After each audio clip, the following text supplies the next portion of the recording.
Ratio and ப்ரொபோர்ஷனில் type 4 தான் பார்க்குறோம். இந்த டைப் வந்து பார்த்தீங்கன்னா பார்ட்னர்ஷிப் டைப், ரொம்ப இம்பார்ட்டன்ட் கூட. ஸோ இதிலிருந்து ஒரு கொஸ்டின் கண்டிப்பாக எக்ஸாமில் கேட்கப்படலாம். ஏ மற்றும் பி முறையே 28,000 மற்றும் 42,000 முதலீடு செய்து ஒரு தொழிலை தொடங்குகின்றனர். ஒரு ஆண்டின் இறுதியில் மொத்த லாபம் 21,125 எனில் பியின் லாப பங்கு எவ்வளவுன்னு சொல்லிட்டு எஸ்எஸ்சி எம்டிஎஸ் 23 வந்து கேட்டிருக்காங்க. நீங்க இங்க என்ன கான்செப்ட் புரிஞ்சுக்கணும் அப்படின்னு சொல்லி பார்த்தோம்னா, காலம் வந்து சமமா இருக்கு. இப்ப ஏவும் அந்த ஒரு வருஷம் தான் முதலீடு பண்ணியிருக்காரு, பியும் அந்த ஒரு வருஷம் தான் முதலீடு பண்ணியிருக்காரு அப்படின்னா, அந்த முதலீட்டு விகிதம் இருக்கு இல்லையா, இவங்க ரெண்டு பேருடைய ரேஷியோ இருக்குல்ல, எவ்வளவு இன்வெஸ்ட்மெண்ட் பண்ணாங்களோ அந்த ரேஷியோவும் லாப ரேஷியோவும் வந்து பாத்தீங்கன்னா சமமா இருக்கும். ரைட்டுங்களா? அப்ப முதலீடு மட்டுமே நம்ம ரேஷியோ எடுத்த போதுமானது. 28,000 ரைட்டுங்களா ஈஸ்ட் 42,000 அப்படின்னு சொல்லிட்டு நான் முதலீடை மட்டும் எடுக்கிறேன். ஸோ இந்த 3 0க்கு 3 0 கேன்சல் பண்ணுறேன். 2 14, இது 3 14. ஸோ 2 3 5 ரைட்டுங்களா? இந்த 5 பங்குன்றது தான் அவன் சொன்னது அந்த 21,125 21,125 ரைட்டுங்களா? இப்போ இதை அடிங்க, 4 5 20, 2 5 10, 2 5 10, 5 5 25 ரைட்டுங்களா? அப்போ ஒரு பங்குன்றது வந்து 4,225 வருது. அவன் என்ன கேட்கறான்? 3 பங்கு எவ்வளவுன்னு கேட்கறான். அப்போ இதை 3ஆல பெருக்கணும்னா நமக்கு என்ன கிடைக்கும்? 3 15. அப்ப 5ன்னு முடியும் ஆன்சர். ஸோ இதுதான் ஆன்சர். நெக்ஸ்ட் சம் பார்க்கலாம். PQR ஆகியோர் 5:4:7 என்ற விகிதத்தில் முதலீடு செய்கிறார்கள். ஒரு ஆண்டின் இறுதியில் அவர்கள் பெற்ற லாபம் வந்து பார்த்தீங்கன்னா 3,20,000 எனில் பி மற்றும் ஆர் ஆகியோரின் லாப பங்கிற்கு இடையே உள்ள வித்தியாசம் என்னன்னு சொல்லிட்டு ஆர்ஆர்பி NTPC 22ல கேட்டிருக்காங்க. ரைட்டுங்களா? அப்போ பின்னு ஒருத்தர் இருக்காரு, கியூன்னு ஒருத்தர் இருக்காரு, ஆர்னு ஒருத்தர் இருக்காரு. ரைட்டுங்களா? அவங்க என்ன ரேஷியோல முதலீடு செஞ்சிருக்காங்க அப்படின்னு சொல்லி பார்த்தீங்கன்னா 5:4:7 ரைட்டுங்களா? ஒரு ஆண்டிற்கு 3 பேருமே ஒரு வருஷம். அப்போ 3 பேருக்குமே காலம் வந்து ஈக்குவல். அப்படி ஈக்குவலா இருந்தா நான் என்ன சொன்னேன்? முதலீட்டு விகிதம் இஸ் ஈக்குவல் டு லாப விகிதம். ரைட்டுங்களா? இப்போ முதலீட்டு விகிதம் என்ன பண்ணிருக்காங்க, என்ன ரேஷியோல பண்ணிருக்காங்க பாருங்க. 5 4 9 7 16. இதுதான் அந்த 3,20,000 ரைட்டுங்களா? அப்போ ஒரு ரேஷியோ இருக்கு. ஒரு 16 16, 2 16 32 ரைட்டுங்களா? எவ்வளவு கிடைக்கும்? எனக்கு 20,000 கிடைக்கும். அவன் என்ன கேட்டிருக்கான்? 2 பேருக்கோடைய டிஃபரன்ஸ் கேட்டிருக்கான். யார் 2 பேருக்கும்? பிக்கும் ஆருக்கும். அப்போ பி வந்து 5, ஆர் வந்து 7 ரைட்டுங்களா? இது ரெண்டுத்துக்கு டிஃபரன்ஸ் எடுத்தா எனக்கு என்ன கிடைக்கும்? 2ன்னு கிடைக்கும். அப்ப 2 பங்கு எவ்வளவுன்னு தான் அவன் கேட்கறான். ரைட்டுங்களா? 2 பங்கு வந்து பாத்தீங்கன்னா 2 20 40. 40,000 தான் ஆன்சர். நெக்ஸ்ட் சம் பார்க்கலாம். ஏ என்பவர் 50,000 முதலீடு செய்து ஒரு தொழிலை தொடங்குகிறார். 4 மாதங்களுக்கு பிறகு பி என்பவர் 60,000 முதலீட்டுடன் அவருடன் இணைகிறார். ஆண்டின் இறுதியில் அவர்கள் எந்த விகிதத்தில் லாபத்தை பகிர்ந்து கொள்வார்கள் அப்படின்னு சொல்லிட்டு எஸ்எஸ்சி GD 2024 வந்து கேட்டிருக்காங்க. இப்போ இவங்க முதலீடு செய்த அமௌண்ட்டும் வேற வேற, இவர்கள் முதலீடு செய்த மாதங்களும் வேற வேற. ஏன்னா ஒருத்தர் வந்து பாத்தீங்கன்னா 12 மாசமும், ஒருத்தர் 4 மாசம் கழிச்சு, அதாவது 8 மாசமும் வந்து பாத்தீங்கன்னா முதலீடு செஞ்சிருக்காங்க. அப்போ லாபம் எப்படி பெறணும் அப்படின்னு சொல்லி எடுத்துக்கிட்டோம்னா, அதாவது இந்த இடத்துல லாபம் நம்ம எப்படி கண்டுபிடிக்கணும் அப்படின்னு பாத்தீங்கன்னா, முதலீடு இன்ட்டு காலம், அந்த டைம் வந்து பாத்தீங்கன்னா நம்ம பெருக்கணும். ரைட்டுங்களா? அந்த டைமை பிறகு நமக்கு என்ன கிடைக்கும்? நமக்கு லாபம் வந்து கிடைக்கும். ஆனா பெருக்கத்துக்கு பதிலாக இந்த இடத்த சுருக்கிட்டு அதுக்கப்புறம் பெருக்க போறோம். ஏன்னா பெரிய நம்பர் பெருக்கலாம், பெரிய வேல்யூ ஆகும், டைம் வந்து அதிகமா எடுத்துக்கும். அதனால சுருக்கிட்டு பெருக்கலாம். ரைட்டுங்களா? ஸோ முதலீடு வந்து பாத்தீங்கன்னா ஒருத்தர் 50,000, இன்னொருத்தர் வந்து பாத்தீங்கன்னா 60,000 ரைட்டுங்களா? இது ரேஷியோ ஆக்சுவலி ஈக்குவல் போட்டிருக்கேன். இதுல இந்த 4 0க்கும் இந்த 4 0க்கும் கேன்சல் பண்ணிடுறேன். எனக்கு என்ன வரும்? 5:6ன்னு வரும். ரைட்டுங்களா? இப்போ காலத்து கூட பெருக்கலாமா? ஏ என்பவர் எத்தனை மாசம்? 12 மாசமும், பி என்பவர் 8 மாசம் தான் முதலீடு செஞ்சிருக்காரு. ரைட்டுங்களா? இப்ப இதையும் பெருக்குங்க, சுருக்குங்க. 2 8, 3 12 ரைட்டுங்களா? இதை பெருக்குங்க.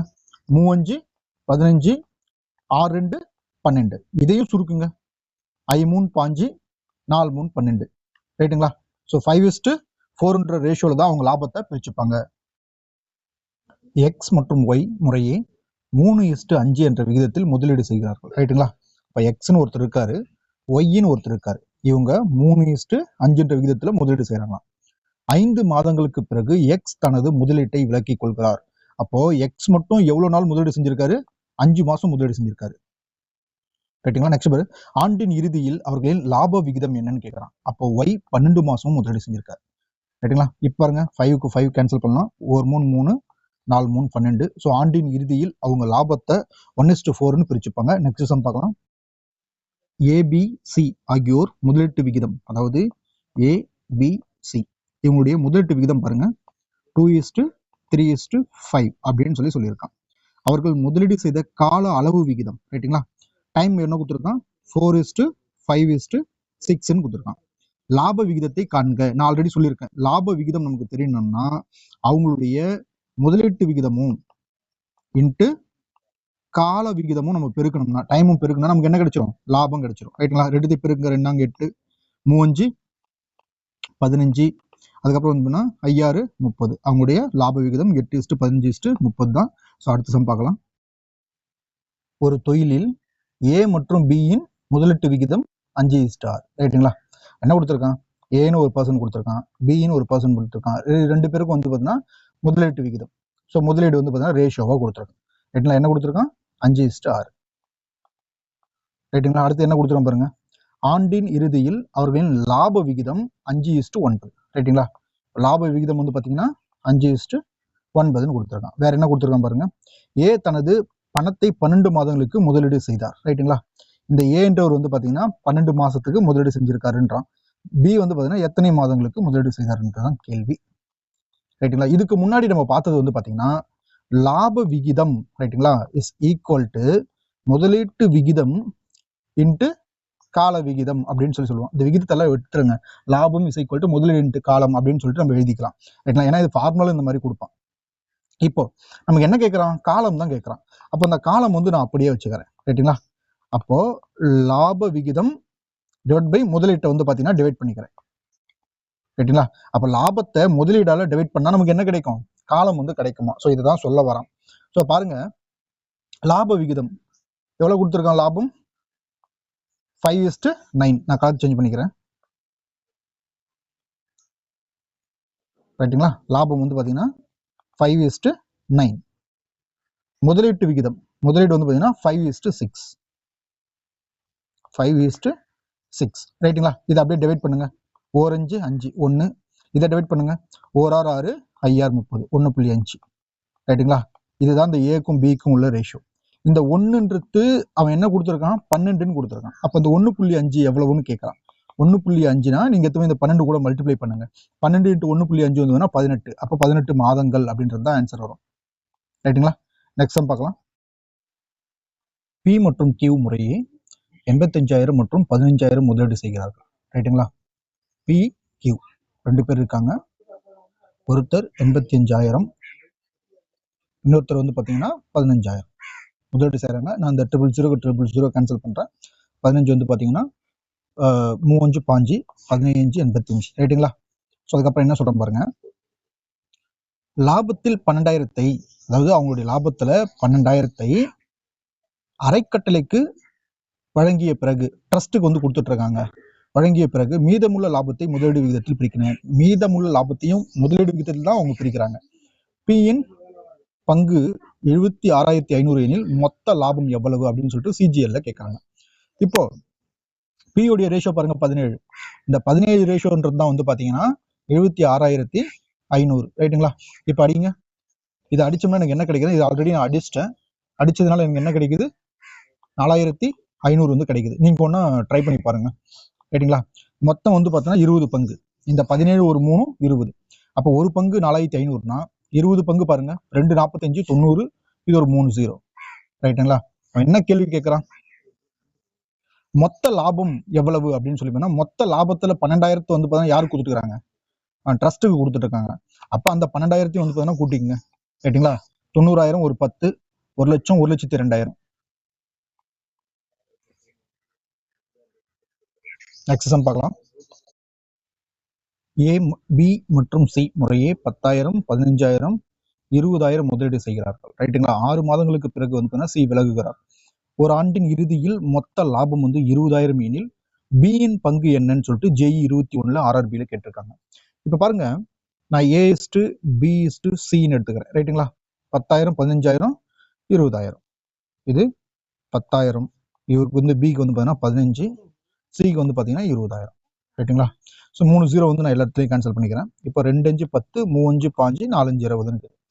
என்ன சொல்லியிருக்கான், சி வந்து பார்த்தீங்கன்னா 6 மாசம் தான் வேலை செஞ்சிருக்காரு. அப்போ இந்த ரேஷியோல பாதி தான், ரைட்டுங்களா? அப்போ 2, அப்போ 2:3:2ன்னு கிடைச்சிருக்கும். மொத்த ரேஷியோ நீங்க ஆட் பண்ணுங்க, 4, 3, 7 ரேஷியோ. அவன் என்ன கேட்குறான், பி உடைய வேல்யூ தான் கேட்குறான். அப்போ 3/7 இன்ட்டு கொடுத்த லாபம் வந்து பார்த்தீங்கன்னா 20,000, ரைட்லா? 20 60, இந்த 3 0 நான் ஆட் பண்ணிக்கிறேன். இதை 7ஆல் டிவைட் பண்ணுறேன்.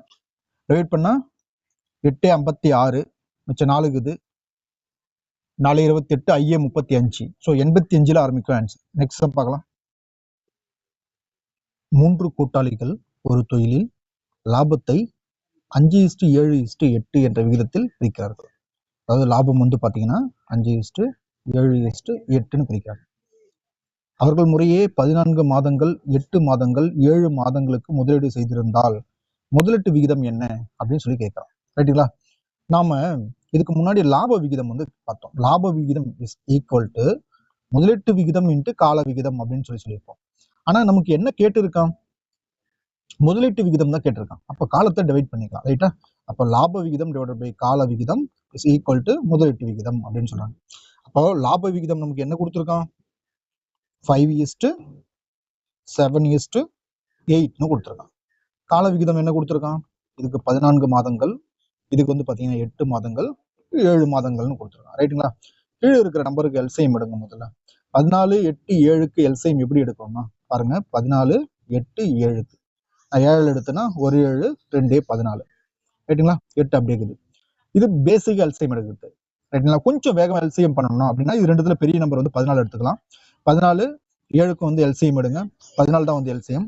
அப்போ 14 8க்கு எல்சிஎம் எடுங்க, 2 எடுங்க, 4 2 8, 7 2 14, ரைட்டுங்களா? இது மொத்த பேருங்க 2 8 8 56, ரைட்டுங்களா? 56ன்றது தான் எல்சிஎம். மேலே பாருங்க எத்தனை 56, 4 56, 5 20, ரைட்டுங்களா? அந்த 56 வந்து பார்த்தீங்கன்னா இந்த 14ஆல் டிவைட் பண்ணணும், 20 கிடைக்குது. இங்க நான் வந்து 56 எடுத்துக்கிறேன், 1 8 8 56, 7 49ன்னு கிடைக்கும் இதனுடைய பங்கு, ரைட்டுங்களா? அப்புறம் பாருங்க 8 56, 8 8 64, 64ன்னு கிடைக்கும். அவங்களுடைய ரேஷியோ பார்த்தீங்கன்னா 20:49:64. Indus Classes.